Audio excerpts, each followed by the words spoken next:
Ladies and gentlemen, welcome back to the analysis of YOLENO TV. I hope you're well from wherever you're watching this channel.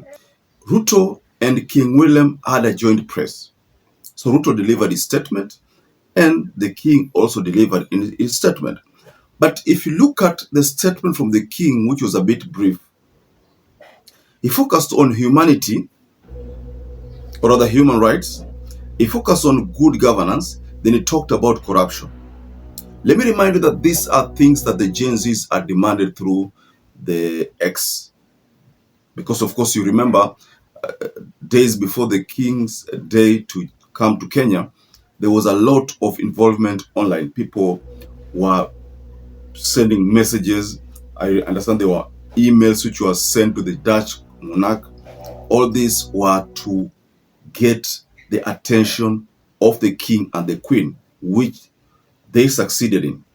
So if you are very keen listening to the statement from the King, which we attach great value to our cooperation with Kenya.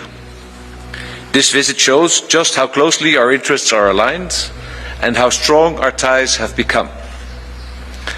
And not just our governments, but also our businesses, our NGOs, and the many private partners in Kenya and the Netherlands who have teamed up on joint initiatives. We believe in the future of Kenya, a future that will be determined by the Kenyan people. With a population whose average age is 20, your country is fortunate that it can rely on the ideas and energies of millions of young citizens. The people of Kenya, like those of the Netherlands, want their rights as free citizens to be respected and their voices to be heard. I am pleased that our country's strong and mature relationship allows us to devote attention during this visit to issues like human rights, good governance, and accountability. We are grateful to have the opportunity to discuss the concerns that exist in these areas. Later this morning, at the Ambassador's residence, we will be meeting young Kenyans to hear their views on recent developments. What opportunities do they see to build a bright future for the country they love? A future in which everyone can participate on an equal footing. Legal certainty has a fundamental role to play in this respect and is also essential for Kenya's economic development. Our visit reflects the full breadth of our partnership and the dialogue between us. We are very much looking forward to the coming days. And this will be a wonderful opportunity, Mr. President, to meet Kenyans from many different backgrounds and to foster even closer.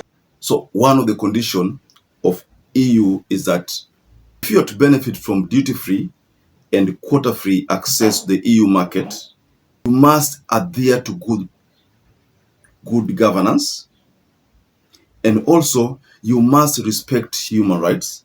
And then there's the issue of corruption which must be dealt with. That is if you want to enjoy the EU market duty-free and quota-free. And if you look at the statistics, it's alleged that Netherlands is one of the biggest, offers Kenya one of the biggest markets after, I think, US and UK. So there is no way William Ruto was going to, reject the request from the King. The King talked about things which are affecting Kenyans. So in this analysis, ladies and gentlemen, I want us to explore the statement from the King, the reaction and the body language that I managed to spot from William Ruto when the King was actually unleashing that statement. So before we continue, please like this video and also don't forget to subscribe. That is the only way you support our work. Thank you so much. Ruto's expectation, of course, he knew that there was going to be some bilateral talks, some AU signing. That's why you find that Raila was in attendance.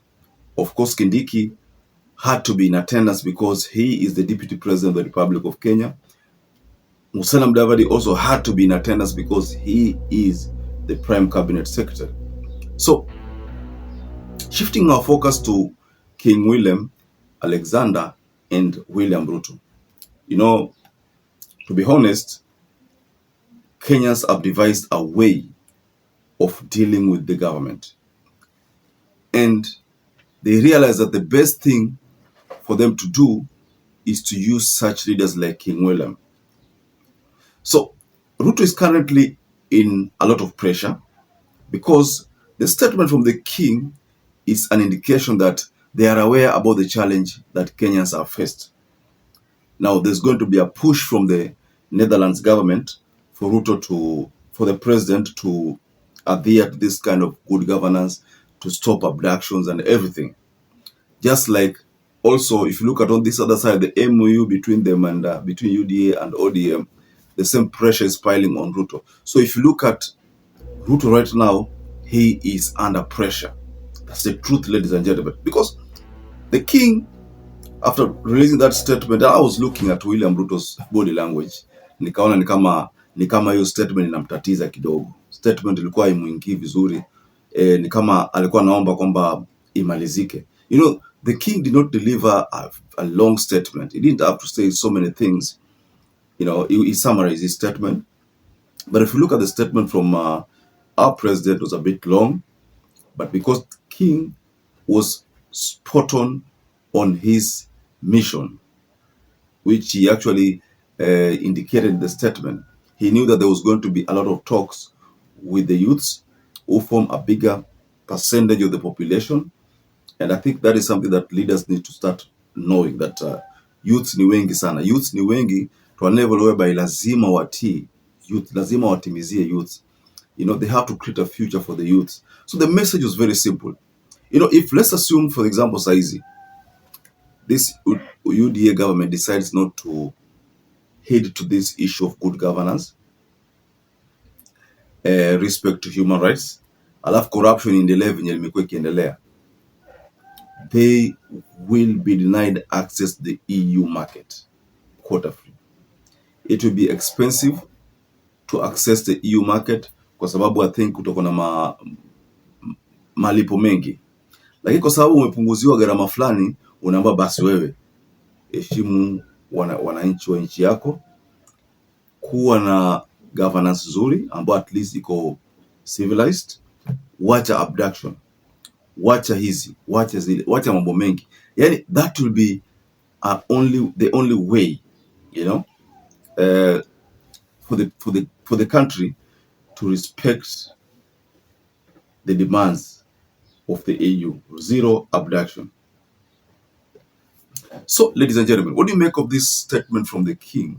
I believe you must have seen that statement, yote, and you must have also seen how William Ruto was, was a bit restless. You must have noticed that is the case.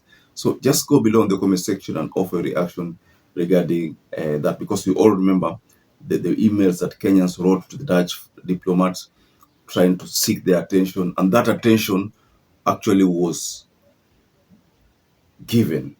The king's statement ilionyesha kwamba the statement ya Wakenya iliwafikia vizuri kabisa na matakwa yao yalifika vizuri kabisa. So perhaps if you watch this video and you've not subscribed, take 1 second and subscribe, like this video. Until you catch up again, stay safe and stay blessed.